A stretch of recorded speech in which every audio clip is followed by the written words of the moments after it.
नमस्कार। आज 3 अक्टूबर 2025 है और मौसम का मिजाज कुछ बदला बदला सा लग रहा है ना। हाँ बिल्कुल, आजकल देखिए ना, बैंगलोर, हैदराबाद, ऐसे करीब 20 शहरों में रातें अजीब सी गर्म हो रही हैं।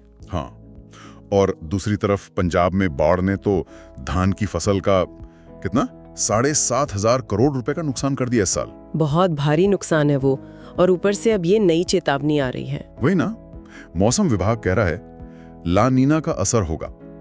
मतलब उत्तर भारत में दिल्ली नोएडा में दशकों की सबसे भयंकर सर्दी पड़ सकती है। समझ नहीं आ रहा ये हो क्या रहा है। बिल्कुल, और ये जो घटनाएं हैं ना, ये हमें सीधे आज के हमारे विषय पर ले आती हैं। अच्छा। हाँ, इसे हम कह सकते हैं ग्रह की टाल मटोल वाली आदत। ग्रह की टाल मटोल वाली आदत, ये क्या है? मतलब क्यों हम इंसान, खासकर जब बात जलवायु परिवर्तन जैसे बड़े लंबे समय तक चलने वाले मुद्दों की हो, तो हम दूर की सोचने में इतने कच्चे क्यों साबित होते हैं? हाँ, ये तो है। क्यों हम आने वाले कल के जो बड़े खतरे हैं उन्हें अनदेखा सा कर देते हैं। सही।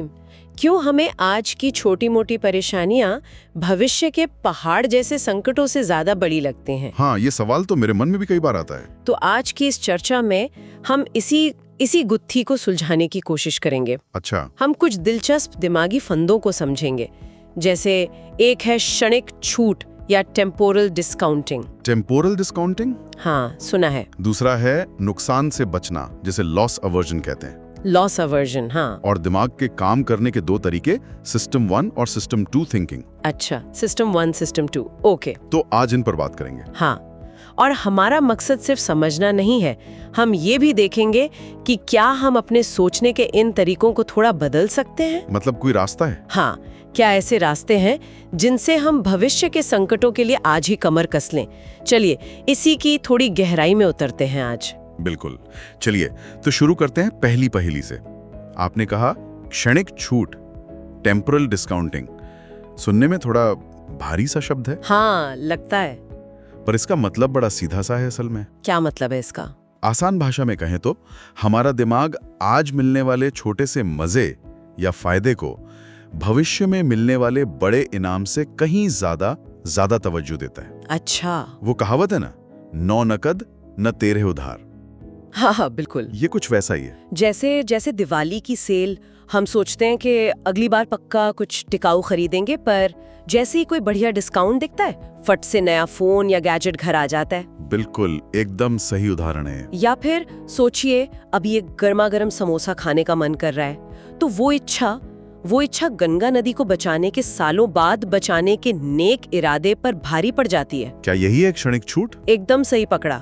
भविष्य का फायदा चाहे कितना भी बड़ा क्यों ना हो, अगर वो दूर है तो उसका असर फीका पड़ जाता है। का एक तरह का कह सकते हैं शॉर्टकट है। वाह, मतलब दिमाग शॉर्टकट ढूंढता है। अच्छा, और दूसरा फंदा आपने बताया था नुकसान से बचना, लॉस अवर्जन। ये क्या भला है? हाँ, लॉस अवर्जन, इस पर डैनियल कैनेमन और एमा स्ट्वर्स्की का काम बहुत महत्वपूर्ण है। हाँ, उनका नाम सुना है मैंने। नोबेल पुरस्कार भी मिला था शायद। जी हाँ।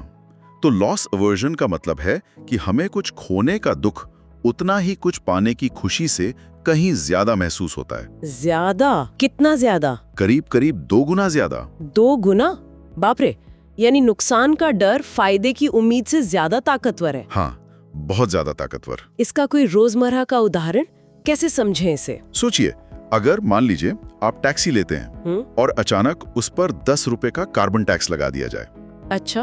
भले ही रकम छोटी है, पर वो सीधे आपकी जेब से जा रही है। हाँ। तो आपको ज्यादा चुभेगी, है ना? हाँ, बिल्कुल चुभेगी। अब इसकी तुलना उस खबर से कीजिए कि शायद 30 साल बाद समुद्र का स्तर बढ़ने से मुंबई का मरीन ड्राइव पानी में डूब सकता है। खतरा बहुत बड़ा है, अरबों का नुकसान होगा, पर क्योंकि वो दूर का लगता है और थोड़ा धुंधला सा लगता है। हाँ, अभी तो नहीं डूब रहा ना। बिल्कुल, तो उसका डर उतना हावी नहीं होता जितना वो 10 रुपए खोने का होता है।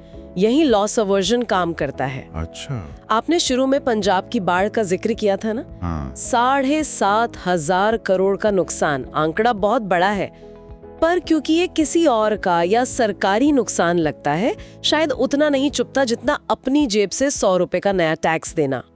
कमाल है। मतलब हमारा दिमाग नुकसान को लेके बहुत ज्यादा संवेदनशील है, खासकर अगर वो नुकसान अभी हो रहा हो और हमें सीधे तौर पर हो रहा हो। बिल्कुल। और फिर वो सिस्टम 1 और सिस्टम 2 वाली बात, ये दिमाग के दो अलग अलग हिस्से हैं या सोचने के दो तरीके? सोचने के दो तरीके हैं। सिस्टम 1 है हमारा तेज ऑटोमेटिक पायलट। ऑटोमेटिक पायलट, जो पलक झपकते ही फैसले लेता है। ये भावनाओं और आदतों पर चलता है। जैसे ही गर्मी लगती है ये चिल्लाता है, अरे एसी चलाओ यार। हाँ ये तो होता है। इसे ज्यादा सोचना विचारना पसंद नहीं। और सिस्टम 2 वो कैसा है? सिस्टम 2 धीमा है, सोच समझ कर चलने वाला। ये तर्क लगाता है, विश्लेषण करता है और लंबे समय के बारे में सोच सकता है। अच्छा। जलवायु परिवर्तन के असर को समझना, उसके समाधान खोजना, ये सब सिस्टम 2 का काम है। लेकिन दिक्कत ये है कि सिस्टम 2 को चलाने में मेहनत लगती है। ये थोड़ा आलसी है। अच्छा। इसलिए ज्यादातर समय सिस्टम 1 ही ड्राइविंग सीट पर बैठा रहता है। ओह, मतलब सिस्टम 1 प्लास्टिक की बोतल देखकर सोचता है अरे वाह पानी पीने में आसानी। हाँ। जबकि सिस्टम 2 जानता है कि यही बोतल आगे जाकर कचरे का पहाड़ बनाएगी और समंदर को जहर देगी। बिल्कुल। पर क्योंकि सिस्टम 1 तेज और आसान है, अक्सर वही जीत जाता है। एकदम। और ये सिर्फ हमारी रोजमर्रा की आदतों में नहीं दिखता। सोचिए, नीतियां बनाते वक्त भी। अच्छा, कैसे?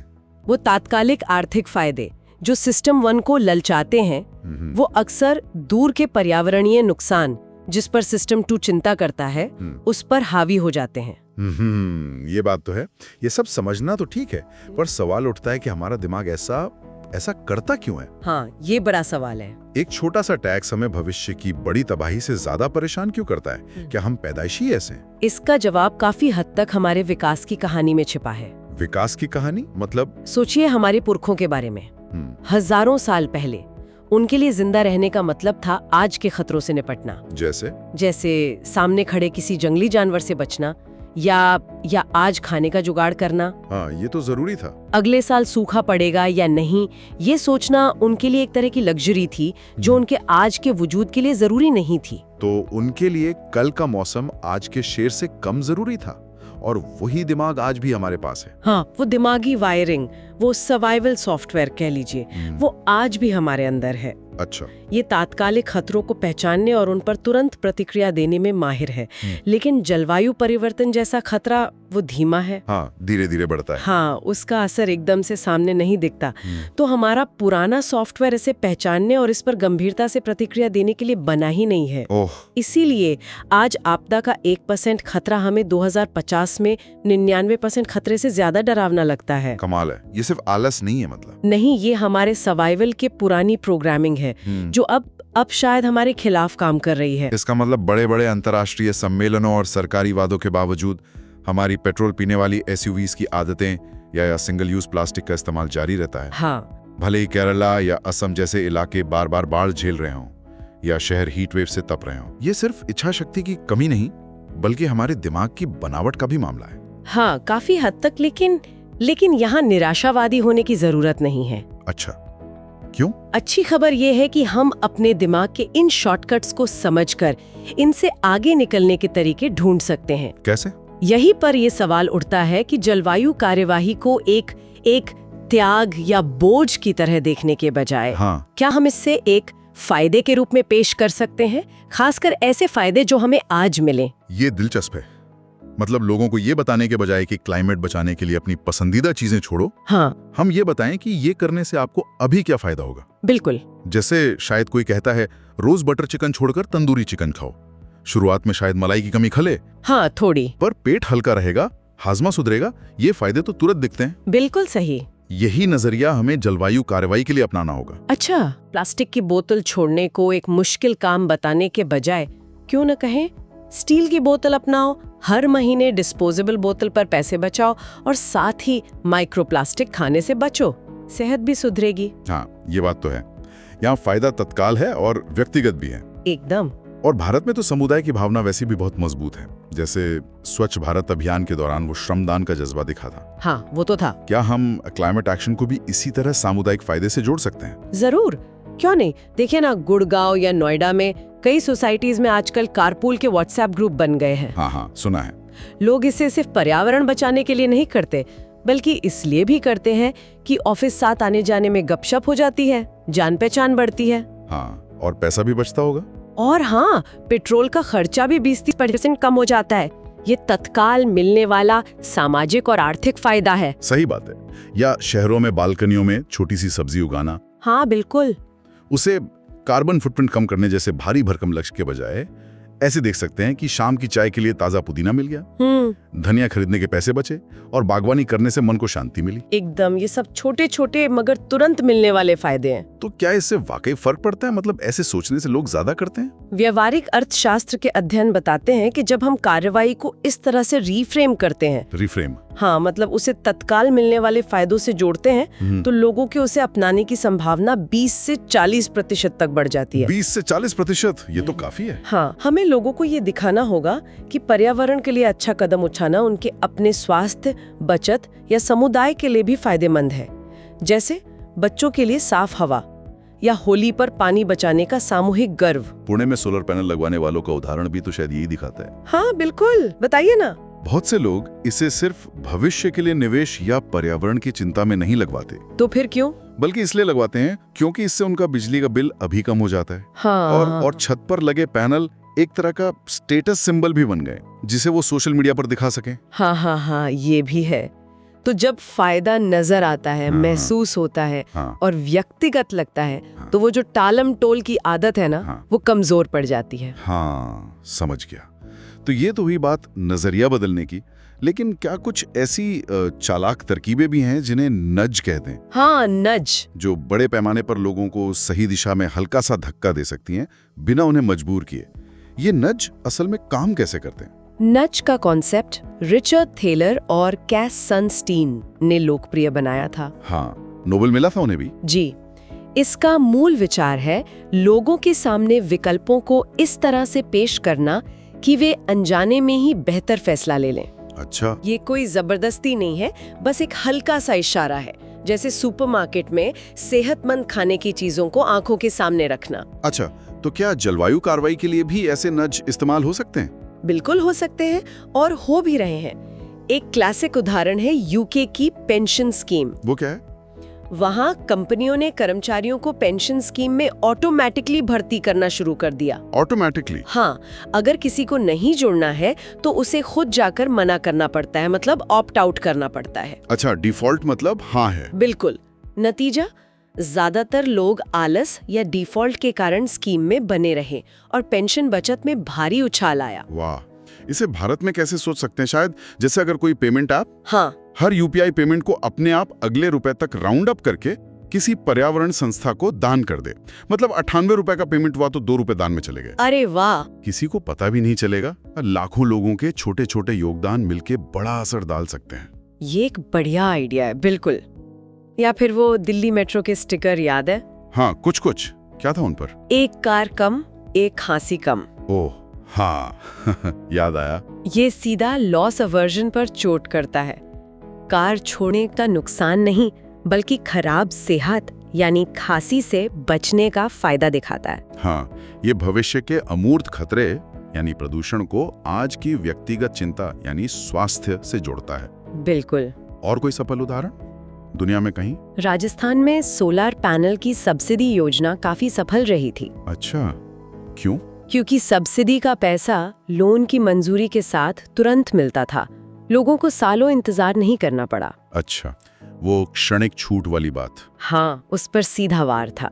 फायदा अभी मिला तो लोगों ने अपनाया।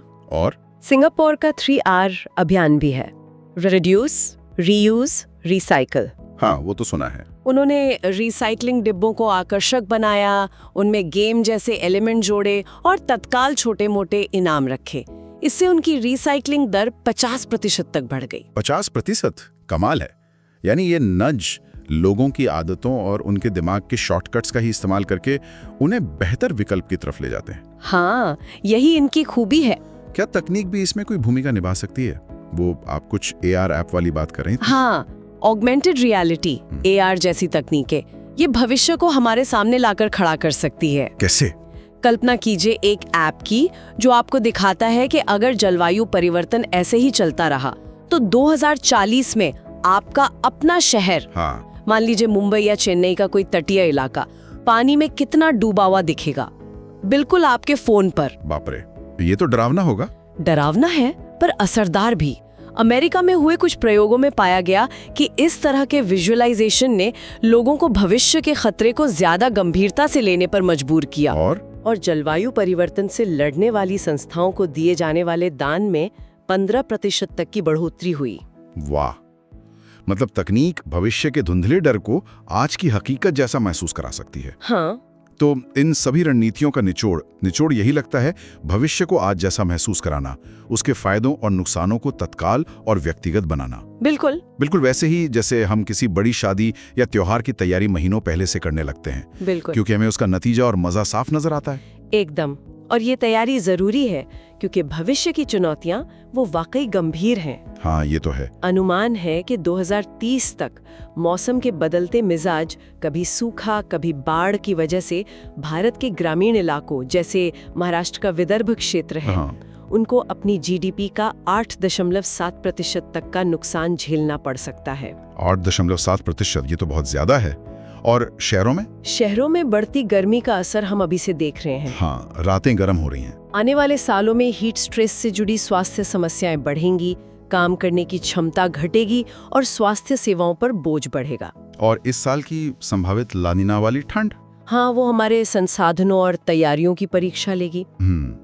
लेकिन जैसा आपने कहा, निराशा की जरूरत नहीं है। बिल्कुल नहीं। बात सिर्फ बड़ी नीतियों या तकनीकों की नहीं है। हर कोई अपनी रोजमर्रा की जिंदगी में छोटा बदलाव ला सकता है। जैसे इस हफ्ते अपनी किसी एक आदत पर गौर करें। क्या रोज ऑफिस में या बाहर चाय पीने के लिए कागज या प्लास्टिक का कप इस्तेमाल होता है? हाँ, बहुत लोग करते हैं। क्या उसे छोड़कर अपना कप ले जाने की कोशिश की जा सकती है? एक छोटा सा कदम है। हाँ, और ऐसा करते वक्त सिर्फ पर्यावरण के बारे में ना सोचें। तो क्या सोचें? सोचें कि इससे आपको तुरंत क्या फायदा हो रहा है। शायद पैसे बच रहे हैं, या बस एक अच्छा एहसास हो रहा है कि आपने कुछ सही किया। एक साफ ज़मीर। हाँ, ये भी एक फायदा है। चाहे तो अपने इस छोटे कदम को किसी हैशटैग के साथ साझा भी कर सकते हैं, जैसे #PlanetProcrastinationFix या कोई और जो सही लगे। हाँ, एक दूसरे को प्रेरित करने का ये भी एक तरीका है। हमारा दिमाग भले ही हमें टाल मटोल करने पर मजबूर करता हो, लेकिन जब हम मिलकर छोटे छोटे कदम उठाते हैं तो बदलाव आता है। सामूहिक कार्रवाई में बहुत ताकत है। बिल्कुल। तो आज की इस गहरी बातचीत को समेटते हुए एक सवाल श्रोताओं के सोचने के लिए छोड़ जाते हैं। हाँ, जरूर। हमने आज देखा कि कैसे हमारे दिमाग के कुछ तौर तरीके, कुछ पूर्वाग्रह हमें जलवायु परिवर्तन जैसे भविष्य के बड़े मुद्दों पर कदम उठाने से रोकते हैं। हाँ। सोचने वाली बात यह है कि क्या यही दिमागी पैटर्न हमें जिंदगी के दूसरे जरूरी लंबी अवधि वाले लक्ष्यों को भी टालने पर मजबूर करते हैं? जैसे अपनी सेहत का ध्यान रखना, बच्चों की पढ़ाई के लिए योजना बनाना या भविष्य के लिए पैसे बचाना। क्या यहाँ भी वही क्षणिक छूट और नुकसान से बचने का खेल चलता है? ये सोचने वाली बात है। क्या हम अपनी सेहत, अपनी बचत को भी वैसे ही टालते हैं जैसे हम ग्रह को बचाने के काम को? इस पर विचार जरूर कीजिएगा।